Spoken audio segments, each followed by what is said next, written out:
This place sure is crawling with celebrities. I'm the only person here I never heard of.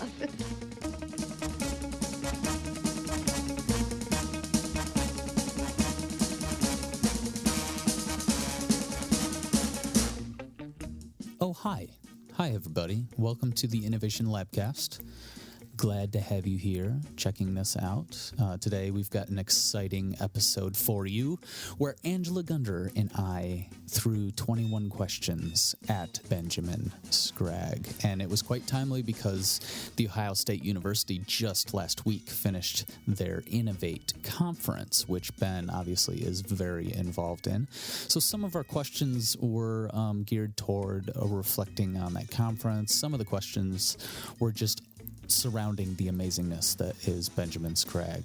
I hope you enjoy the interview. Do know, I apologize in advance that the Wednesday night when we were recording the interview, I was having some strange mic issues. So there's a couple pops in the interview, but I'm sure that you will be able to bear with it because all our listeners are so kind and we love you for that. 21 questions with Benjamin Scragg coming at you. It's hard to overstate what a great day we had yesterday at The Ohio State University at our Innovate, at our free Innovate conference. Hi-yo! And I will just say this unabashedly. I know that in this exercise of Labcasters and the Innovation Labcast, we don't speak on behalf of our universities, and our opinions are our own, and nor do we represent the OLC and their Innovate conference, both of which are fabulous. I will tell you that, particularly in light of our conversation last week, Angela, I'm riding even higher seeing what's possible at my own institution with the incredible people I work with, and then just the taste we got yesterday of maybe even what next year might be like if we're maybe able to pull some of our, I don't know, nationwide and international friends in. It was fantastic. I'm so jazzed about that, and that's kind of why we're here this evening, is to get a little bit more information about that excitement and some other things that just make up the awesomeness that is Ben Scragg. Well, I would like to lie to you and tell you that I'm an open book, that you can ask me anything. This is not Reddit. So wait. We're not going to ask you just anything, by the way. Right. And are you engaged in the Reddit communities much? Do you Reddit? I don't even know if that's the verb for it. I feel like I'm fascinated by Reddit, but also the way almost everyone is in approaching any kind of new platform or technology, right? Which is like basically every adult's first reaction to Snapchat, which is like abject fear that there are what are probably the margins and dark corners a lot of people probably treat as the default and most obvious. So are you Redditing? My Reddit skills are weak sauce, but I need a mentor. I treat Reddit kind of like I do cocaine. So you're all in. I wish there was just a period after that. And that was just the end of the statement. You're all in? You've lost all of your money to Reddit? Is that what you're... So I wish I was all in. It sounds amazing.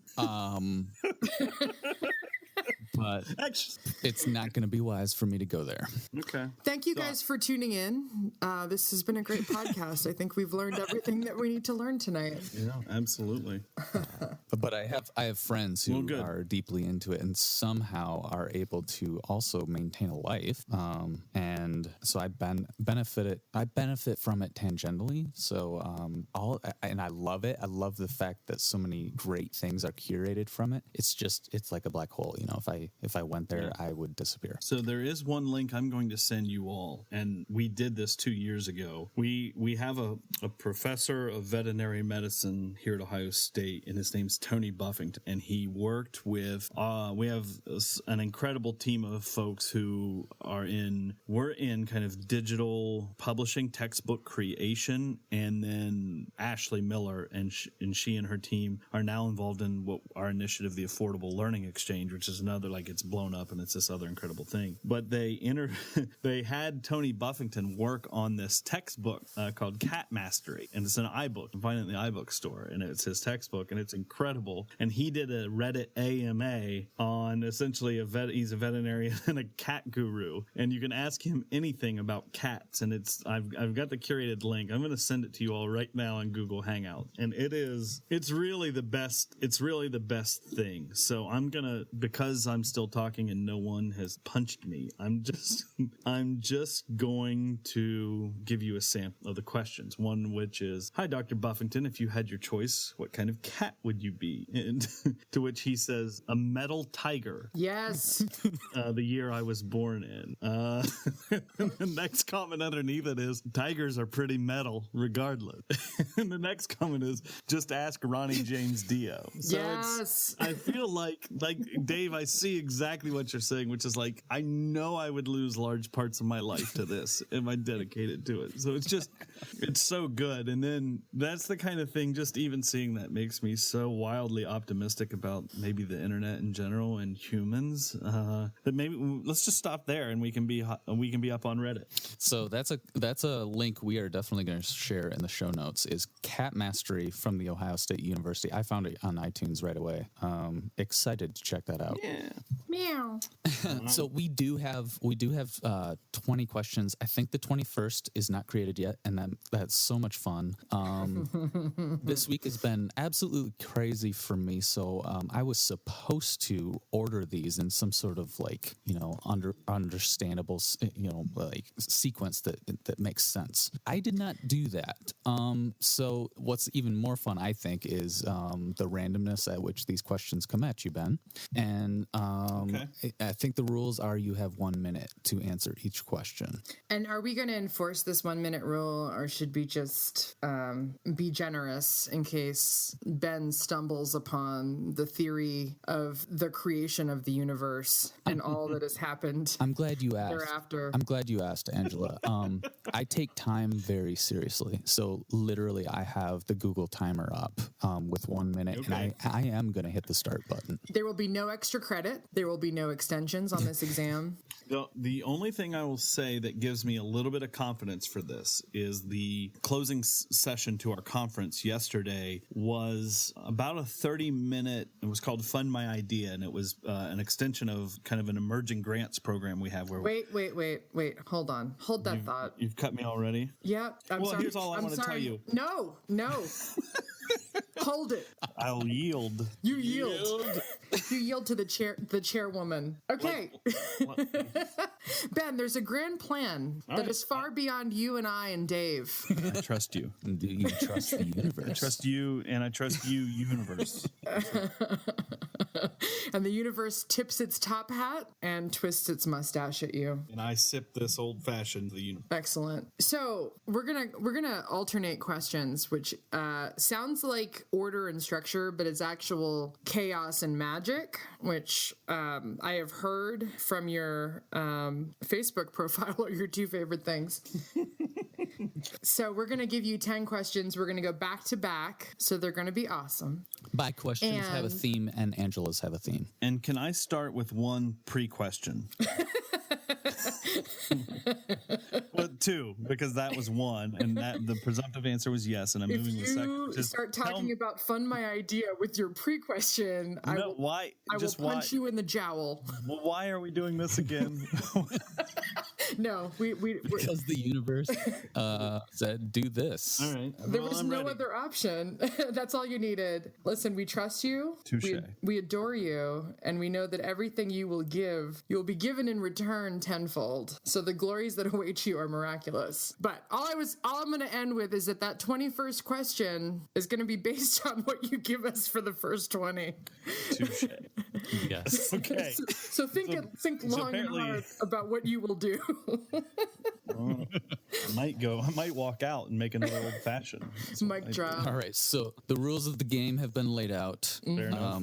I think should we just get started, Angela? Yes. Let's kick it. Okay, do you want to go first with question number 1? I really do. Please. Because Ben, I really want to know what you want to be when you grow up.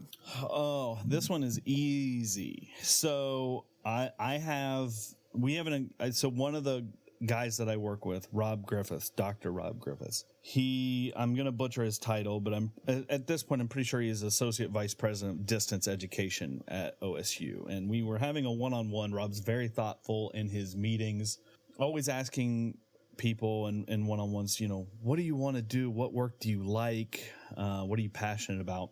And somewhere in one of my rambling screeds, very similar to this, Rob just kind of stopped me one day when I was talking about the work I was doing. This was a couple of years ago. And he just said, do you have a barometer for what's good enough for you? And we were just talking about something I was working on that I didn't like. And essentially what it boiled down to was I very rarely have an internal barometer for when I'm satisfied in my work. Not because I'm a perfectionist, I'm kind of a slacker a lot of the times, but what I want to be when I grow up is a person who's learned to just find peace in a job well done. And I'm still kind of calibrating that. So I'm interested in lots of things. I'm passionate about a lot of things, but I never find myself satisfied, but not necessarily in a way that I could see as being good, in a way that irks me. Time. You're That welcome. was mic drop. It may have been a couple seconds over, but it was so. Yeah. And it might have been a little presumptuous and arrogant, but that's what you're going to get. No, it was a couple seconds over, but I couldn't. I was going to have the timer actually audibly cut you off, but I'm glad that the universe didn't have that happen because I was enjoying your response. Okay, my question is coming. My questions are really, really deep in comparison to Angela's, and so it might be hard to keep them under a minute, but here goes. My question number one, Ben, what did you eat for breakfast this morning? That's a good question. Normally, I would have told you Belvita breakfast biscuits. Oh my God, me too. Which is also the blueberry, which is also the name of my favorite Spotify and really only Spotify playlist. I just keep adding songs to it as Belvita breakfast biscuits. But today, because of our Grant College Ready Ohio, kind of our final day, it was assorted pastries and fruit from the light breakfast array we provided. You finished with 25 seconds left. Congratulations. And some gourmet cold brew because that, along with bourbon, those are my things. Wow. That sounds like an amazing breakfast. Angela, I yield to you. First off, I'm going to say that everybody knows the Belvita cinnamon sugar breakfast biscuits are the best in the world and not blueberry. Is that because you can get them in bulk at Costco? I did not discover their bulk status before I discovered their majestic status, but the majesty was discovered at my grandparents' house, who love Costco a whole lot. So yeah. I think that those things were tangential without me even knowing. But more importantly, I'd like to add, what is your zombie apocalypse plan, and how has education helped you formulate it? Poorly. Number one, I feel like if I'm going to give that away, we're assuming that the zombies aren't so sentient as to listen to this podcast. They might be our only listeners. My house, which was built in 1915, has no basement, but it has a crawl space. And so to get to the crawl space, you literally have to lift up the deck, which has kind of hidden floorboards. And then there's this pallet, which the top surface of the pallet is the deck surface. And so it's kind of this really tricky, unique crawl space you go down into, and then it is terrifying down there. In fact, I might rather take my chances with the zombies than my crawl space.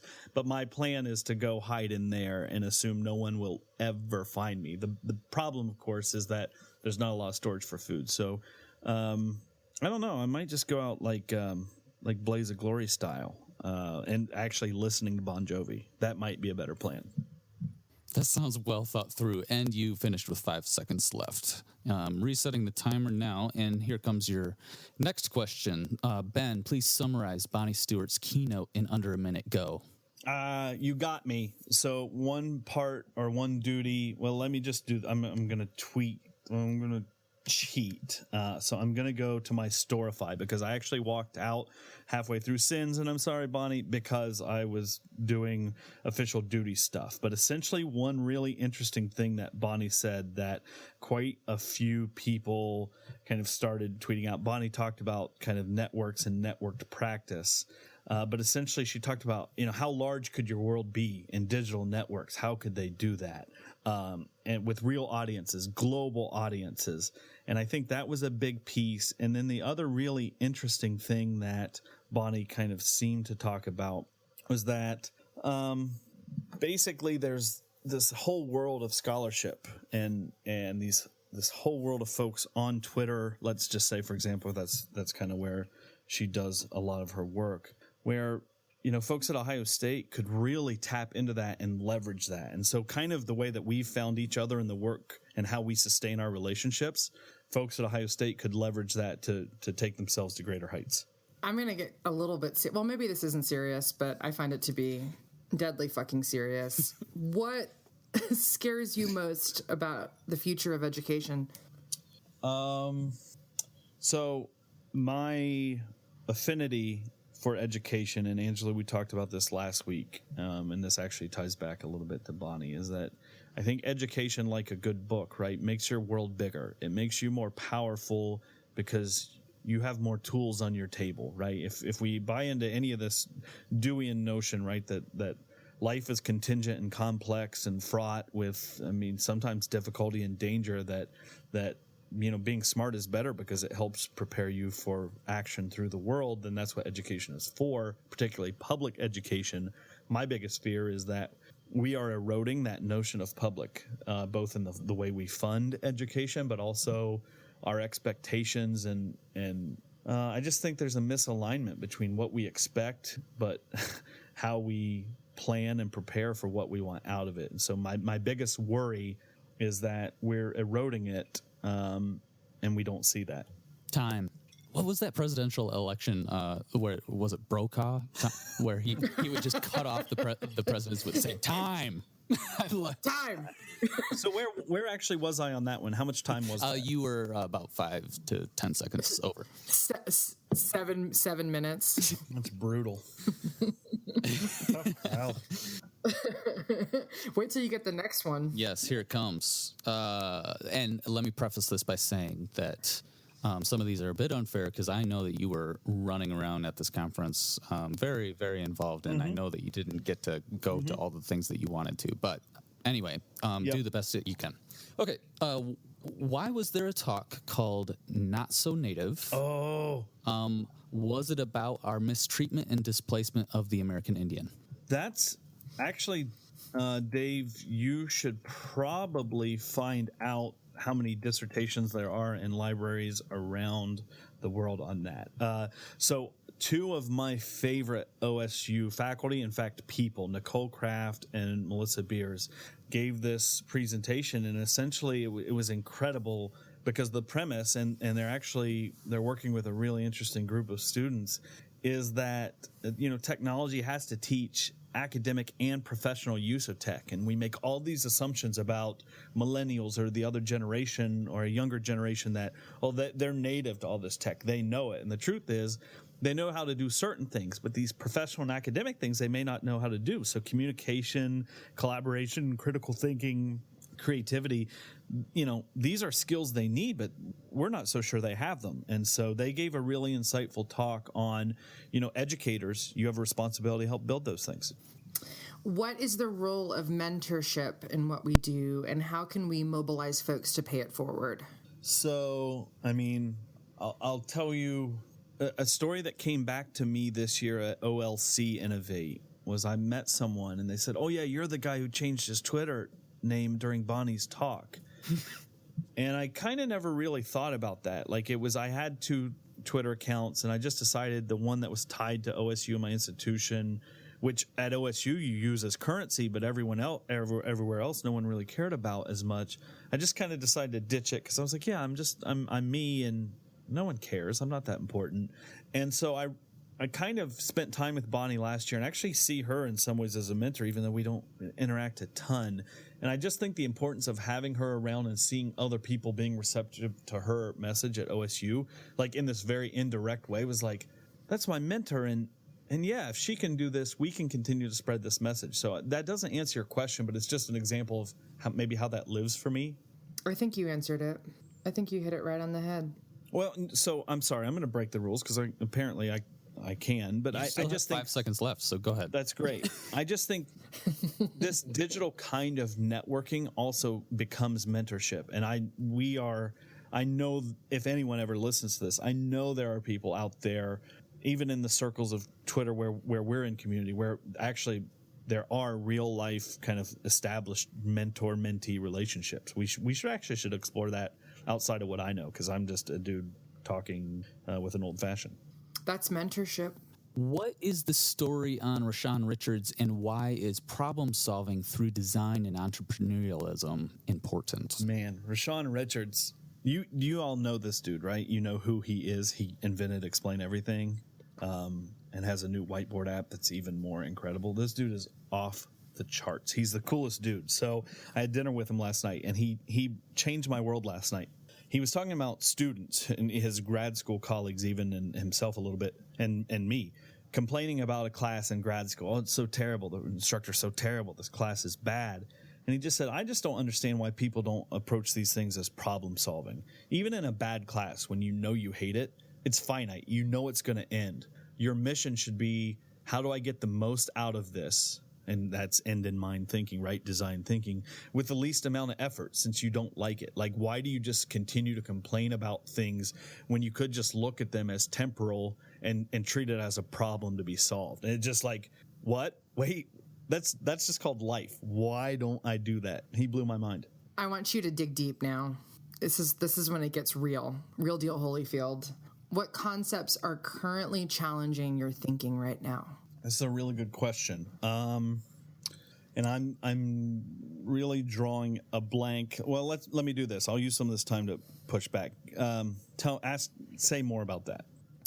So when you have those moments where things are sticky, maybe muddy, maybe foggy, maybe it's something that has shaken you up a little bit, and it's a particular idea or a challenge in front of you or a concept from somebody that kind of hit you left field. Yep.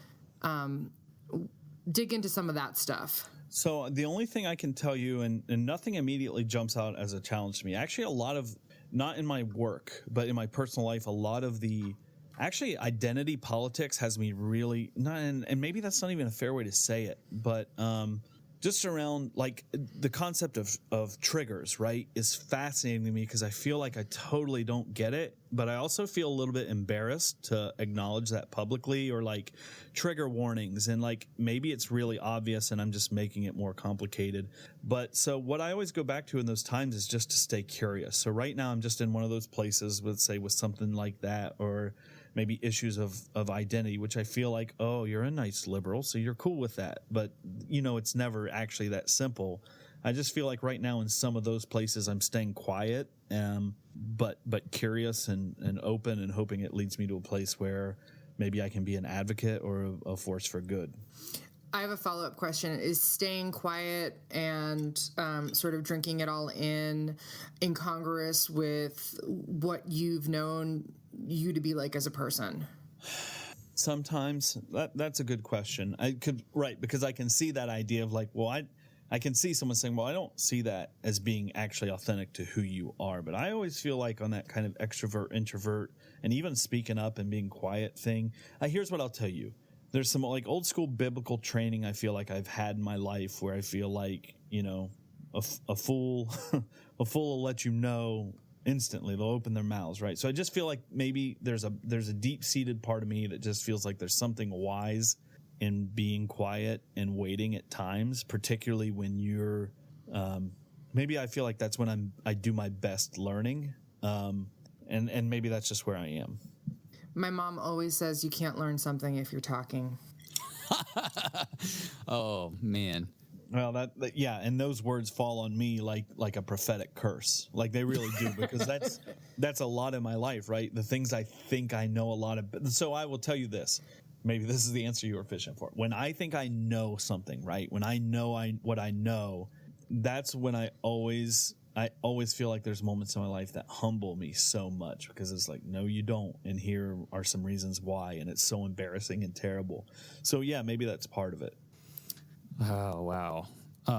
There's so many places I want to go with all that. But here we go.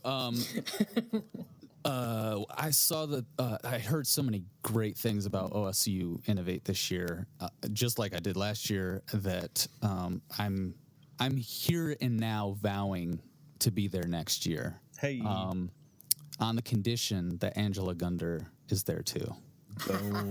I can make that happen. So here, well, okay. Let's get to the question. So the question, I've got stuff I just want to say. I saw there was a session called Better, Faster, Stronger. Was Daft Punk in attendance? No, but I wondered if Charles Duhigg was in attendance. You know about this Duhigg book, right? Have we talked about this? Charles Duhigg's Better, Faster, Smarter, Faster, Better. It's the best nonfiction book I've maybe read ever outside of The Metaphysical Club by Leweyman. But it's just basically like life psychology, but he tells such good stories, and it's all of like, it just lights up all of my buttons. And there's a bunch of stuff in there about innovation, locus of control. It's great.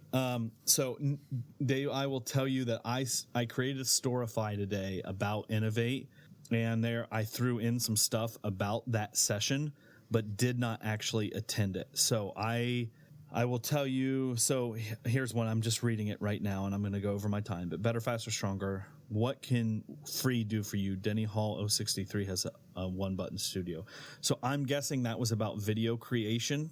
And all I'll say is one of the great things we've done at OSU is we've created this very small media studio where you can literally walk in, plug a USB drive in, hit a button, and 3 cameras simultaneously record you and against a green screen, and you have homemade DIY HD video. So if your institutions don't have a space like that, again, I know they're expensive. That was a great thing we did for all things considered, relatively moderate costs that has had huge benefits at OSU. Yeah, one button studio. I think that originated from someone at Penn State. Yes. It had to have. Yeah, I mean, it was. Yeah. Yeah. And that's, so actually let me stop and say another thing here, right? Which is, this excites me that it's entirely possible that this idea didn't originate with us. But I'm number one, I'm absolutely happy when someone points it out to give credit, and kudos to Penn State. I know a lot of what they do is incredible. But it's kind of an exciting time too, where good ideas just go out into the ether. So if there are people who care about credit, I will happily give it. I'm just as happy that came from Penn State or anywhere else as it did OSU. I love that. Wait, it's now my turn. Angela. Oh, it's me. What's the one thing that you wish you had learned in school? I feel like I always, and we talked about this last week, like the thing with school that I hated as a kid was like the game of it. And there was a time in college where I learned to like feel like I was manipulating the game. The thing I wish I had learned in school, I wish someone would have really early given me this mindset that like, it doesn't matter that this game is easy to you. Life isn't going to be easy to you. Like you think you can do the least you can to get the A because you've gamed this system, but you're killing your learning. And there are things in life later that you will wish, like attitudes, disciplines, habits, skills you wish you had, that you're going to shortchange yourself for right now in the name of laziness to get the A. And that's probably the dumbest and worst thing you could do. Don't do that. Be smarter. Ben, your big old brain is showing. Next question. Again, I'm taking it real deep. What did you have for lunch? I'm chewing ice, so I'm sorry. I'm gonna hop back from the mic, and I'm gonna think. All right, this is true. So again, today And the consortium grant that I work on with an incredible team of folks we had called College Ready Ohio, we had essentially our last structured day of professional development with our cohort teachers from around the state of Ohio. So we had a catered lunch, and I had I had fried chicken sandwiches, of which I had 2 because that's how good they were, with some Tabasco. It was not as good as the Crystal hot sauce that I brought home from New Orleans a few weeks ago. Is Crystal hot sauce hard to get in Ohio? Yeah, Amazon is the only way you can get it, or you can put it, or you can throw it in your bag and hit Southwest. Oh, and I had gourmet dessert bars too. I'm up again.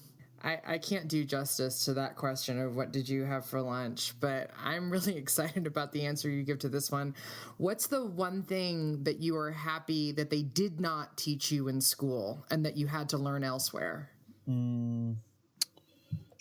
That's a really, I mean, maybe it's the same thing. Maybe it's the same answer that maybe what I wish I would have learned. I don't know. It's hard to connect the dots.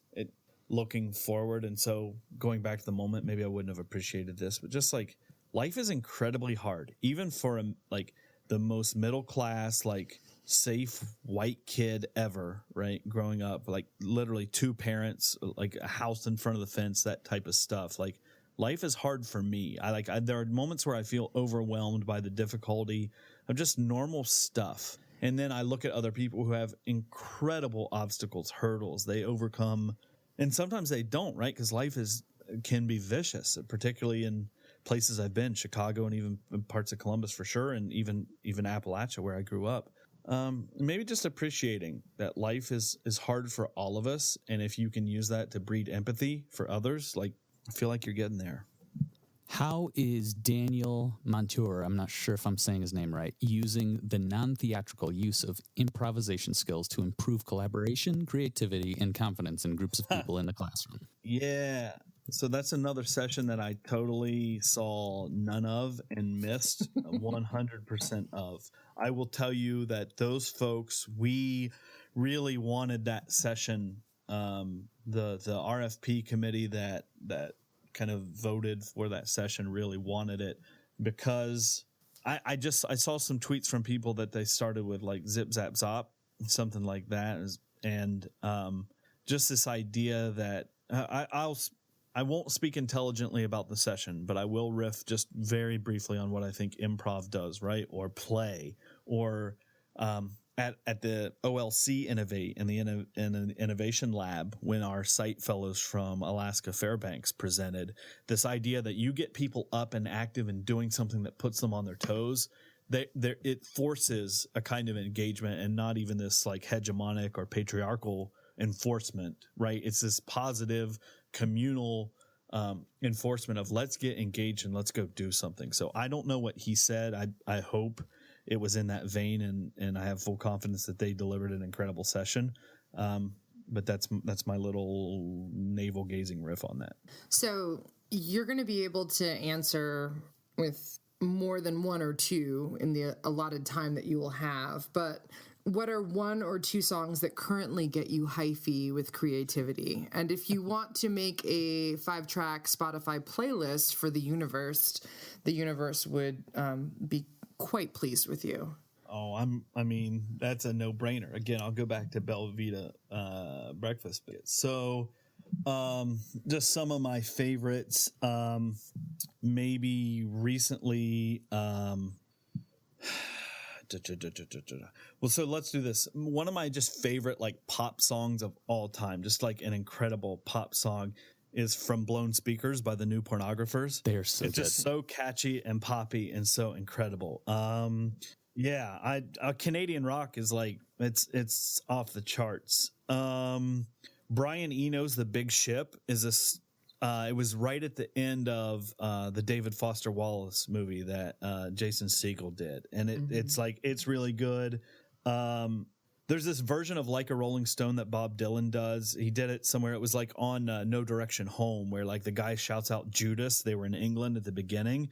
There's a live version of this where Bob Dylan's like, play it effing loud at the beginning. And it's just like this really like a kind of frantic version that's great. And then I don't know what else. I'm over my time, but please don't stop me on this because this is a great thing.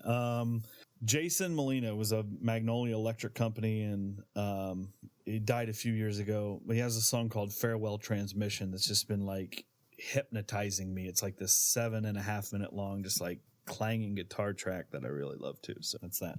Based on Alan November's feature, is there an opportunity for students to create a contribution or purposeful work in education? I mean, if you listen to Alan November, that's all there should be, and I would argue that's all there could be. That essentially, Alan's genius is he says that stuff so confidently. Yesterday in a room full of faculty, he essentially told them, your expertise and your knowledge is diminishing your value in this new world. If you're not a diagnoser or of essentially messy questions and problem posing to students, it was like Frerian and Dewian, and yet it was just like this dude who, like, where did that come from? And he doesn't name drop any of those other people, but like that's all there should be. It's incredible to watch him go to work because yes, he's leveraging the best of the web. Like, so I'm going over time on this one, but like this one is so important to me, is like based on what is possible. To me, his ideas are some of the best thinking on if you used what we're capable of for what it can be used for, you would have such a remarkably different picture of education and everyone would be better off for it. I have such a hard time asking questions that are totally unrelated to what you just answered because I want to continue talking about what you're talking about. But honestly, let me put it this way: November. I'm going to do this thing, and we can edit this out later if I'm being a jerk about it. Alan November. It was like, yes, Alan November's been with us 3 or 4 times this year. We brought him in, and he travels the world, and he does. I mean, he's a guru. He literally is a guru, and a lot of people in higher ed, I feel like he may be more of a K-12 guy. He's probably not. That gospel, and it's not even only him doing it, but it is. Bonnie touched on this as well, like this global connection and the possibility. Like, it's a crime now to me to think of education that doesn't do that. Sorry, Angela, go ahead. What was the last thing that you read that was so compelling that you could not put it down? Oh, I had just mentioned it. So it's Smarter, Faster, Better by Charles Duhigg. This dude tells such incredible stories. I'll start with one from the very first chapter of the book. He talks about the psychological concept, locus of control, and that essentially the Marines about 20 to 15 years ago started finding that they weren't, because more and more people were going to college, the recruits they were getting in the Marines weren't maybe the caliber they had been in terms of being self-starter, self-motivated. And the Marines created this whole new training program or way of training to force people, kind of like this improv thing, right? Force people to make decisions and do things and essentially become problem solvers for themselves. And when they did that, they found that every other element of the Marines training got better. And it was just like this super fascinating thing that, like, you could connect that to almost anything else. And again, I'm probably going over time, but this is really illustrative. There was a guy that the lead protagonist of this story he's telling in this chapter was 19 years old, had graduated high school, but kind of just not really having any direction in his life. Went to a T-Mobile store kiosk in the mall and was like, I want to work here. And the guy was like, why do you want to work here? And he had a wife. He was married at young, and he was just like, I don't know. And he met a Marine at a party later and was like, wow, this guy's self-directed. I should join the Marines. And right before this last thing they do in the Marines, called the Crucible, this last challenge, he had a buddy who said, why are you doing this? And he said, I'm doing this for my family, so my wife and I can have a better life for our daughter, and so I can serve my country. And just like this whole guy's reason and his purpose for doing, he couldn't even explain months before that why he wanted to sell cell phones at the mall. And yet now he had, through kind of perpetual training and decision making, had articulated like purpose in his life. That's incredible.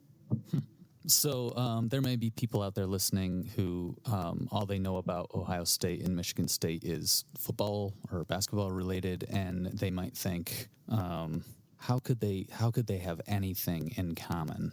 But I would say there's lots of things we have in common, and lots of things we're doing in the same vein. How are places like OSU and MSU thinking outside the box to drive accessibility forward? Man, that's so I think one of the, and I think when you talk about places like ours, and I'm being a little bit presumptive for Michigan State because I don't know, but I know I know Nate presented yesterday. I didn't see it.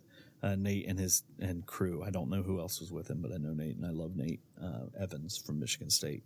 And Jessica Phillips at Ohio State, who's incredible, is really leading a task force. There are like 70 people who have participated in this task force. I think at big institutions, for all the things we would traditionally knock a big kind of occasionally slow to move, maybe you might think state institution, Angela, maybe this applies to you too, I presume it does at Arizona, that they're actually the resources, because accessibility solutions for a lot of people, I think, seem intimidating because they seem expensive. This is just my take.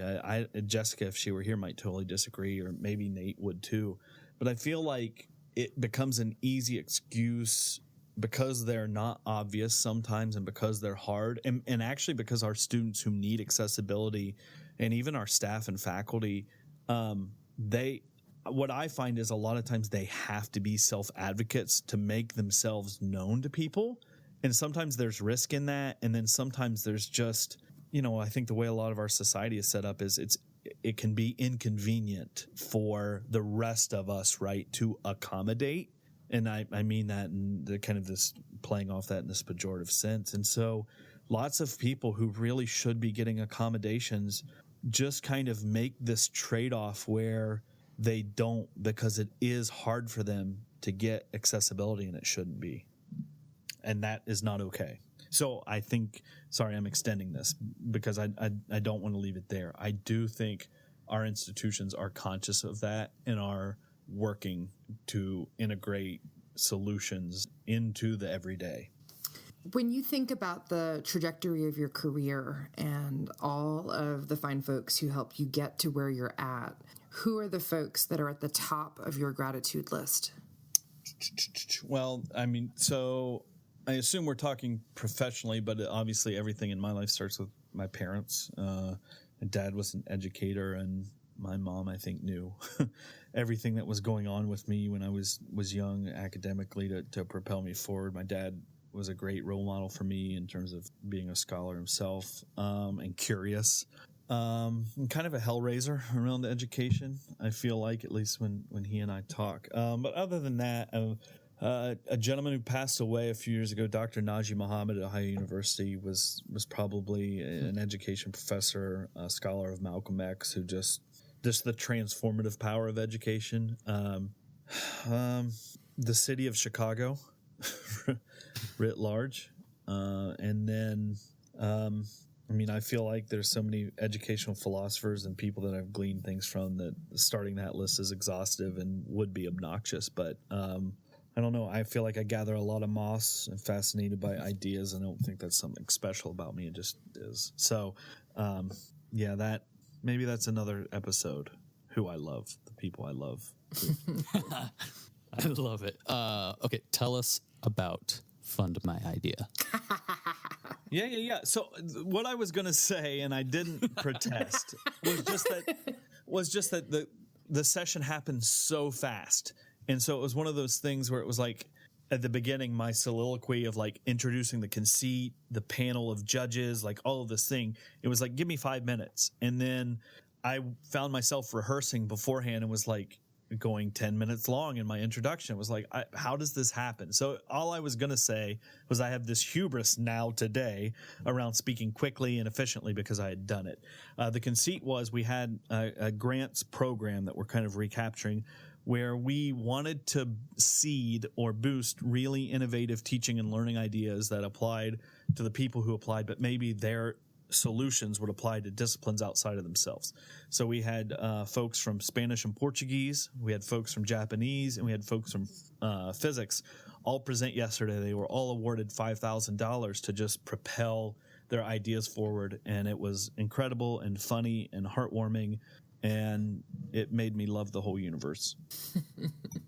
Well, because the universe made me better at writing than at math, I actually wrote 11 questions. So if Chairman Ranger approves my 11th question, can I ask it? Please. So, Ben, what's your big question floating around that you hope the collaboration that is this podcast will help you solve? Okay. So this isn't actually all this stuff, right?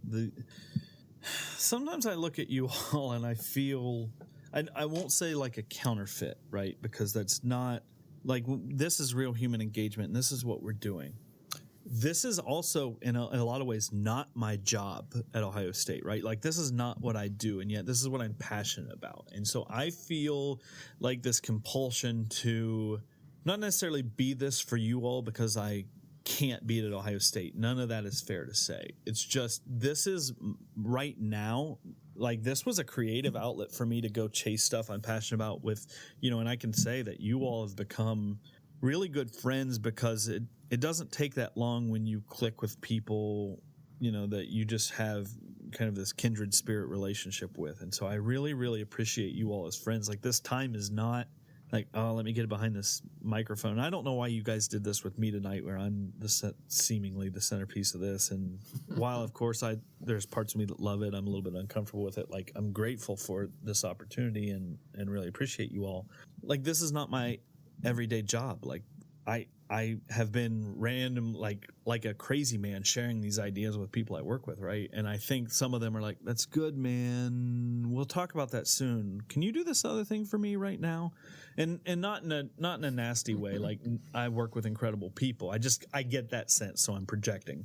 They may not feel that way. But so the big idea, right, is, how do I integrate this kind of work into what I do at Ohio State? And here's the challenge. Again, I know I'm way long on this answer, but this is the heart of it. Is it does it become a thing, right? Does it become this branded thing with a name, and it has a process and a workflow and people, and to do it, you have to get in the hairball of that, right? You have to engage with me in this work. You have to do it on my terms. Or should I approach this with, like, this is what I love to do. Let me integrate this into everyday pieces of what, that 75%, 25%, 5% other duties as assigned. I know that's 105%. But, so how do you integrate that into your work? And so let me pose this challenge to you all, and it's just a question. Do you feel or see the same things, that what we're doing here, we want to be doing everywhere, and are you, or is it something like, are you wrestling with that? I had this same sort of moment when it came to food and cooking, when I realized that I was doing a lot with food that could be a career. And I think I talked about this in the other podcast, that my buddy, who is a chef and who's a famous chef, said to me, why aren't you doing this for a living? And I had to struggle with that question of, if this is something that I want to do every last moment of my life, why am I not making it my career, when you think about how many hours you spend with your career? And I've come to a place now where I realize that these things that are exciting to us, that get us giddy and manic, and this podcast is one too. I mean, when you were talking about being grateful for doing this and excited by doing it, I constantly have these moments where I'm like, God damn it, these guys are so cool and they're so smart, and why do they, it seems like they really care about doing this every week, and I feel less like a nerd, that I really want to do it every week, but I also second guess myself, and I'm like, do they really want to do it every week? Or, or are they just playing along? I'm waiting for the carpet to be pulled out from under me, is basically what's going on. And I think that all of that questioning and that fog and that unknown is good. And I think that you, Ben, and you, Dave, and me as well. We're right where we need to be. That the plan is unfolding. It's happening. And the older I get, the more I realize that I don't need to push things and force things, that all of it's going to come together in kind of a nice, not neat way, but in a fulfilling way. And I want to turn it over to Dave, but I want to just say one thing that stuck with me, and it was something that you said earlier, about, constantly wanting to learn more and to not sort of shortchange yourself. In my head, and I apologize for all the food metaphors, but I likened it to always being hungry, but never being starving. Like you have a little bit in your belly, but you still want more. Mm-hmm. That's the space that we all need to live within, that we're not out here dying, but we still want to keep on persisting and doing what we're doing. And this is just helping us on that journey. Yeah, that let me leave that alone for right now, but that metaphor or that concept, that there's a lot there. Thanks for sharing that. Yeah, seriously, thank you. And I'll say this, for the 8-ish years I've been working in this field, I've had this deep dream within me to do something like this. And I never knew what it would look like exactly, but I knew at some point something like this would have to happen, like a podcast like this. And I never dreamed it would be as awesome as it is right here in this moment. And I say that because, and I could be really long-winded about this, but I thought that this podcast was going to take place actually a few months ago, and it was our internal at Michigan State MSU Hubcast. And I was running with all these plans, and Lee Graves Wolf really helped me pivot the idea toward, no, we need to let this, what we need to do with this is let the students run with this. And it's become its own entity, and it's this amazing thing that's happening, and they own it. And what I'm finding with this one is that it's me participating in the very kinds of environments that I want to create as an educator. So this week I was teaching a workshop, and I was helping faculty connect with each other. And every time I do a workshop, I feel this pressure to be the all-knowing ed tech instructional designer expert who gives everyone this amazing workshop experience, and at the end they give me these flying reviews. So I have to resist that, and I have to remember to make space to get out of the way and to have the participants there really connect with each other. And I did that this year in a lot of ways as a result of our our innovation lab and design thinking. It really challenged me to do that, and it was the best. I don't even care when I haven't looked at the feedback yet at the workshop. I could care less if people didn't like it or like me or anything. What I know is that they made connections with each other that are going to be long lasting. I can tell going forward, and that is like, I see that happening, and I see this happening within our podcasts, and it just makes me grateful to the universe. Well, and that's good to hear, Dave, because I just as a little feedback, I think the thing, and my love for Jess is probably unrivaled outside of, let's say, Ryan Knott, right? Well, I'm and her pit bulls. I'm working under that assumption as being absolutely true. But I look at the MSU hub and kind of the innovation, but also one of the big pieces, right, on your concept map or whatever is not or whatever, just on your what I'm calling your concept map is this foster relationships. And I think that stuff becomes so obvious at OLC or at conferences, right, that it's actually about relationships and it's about people, and how do we take that message back? And I think when you start with that, I think, right, your technical skills and your expertise and how people respond to how official you are, to borrow another thing out of this Charles Duhigg book, right, is just letting it go, which literally comes out of Frozen. He tells a fascinating story about Frozen, literally the Disney movie Frozen, but like just letting that go,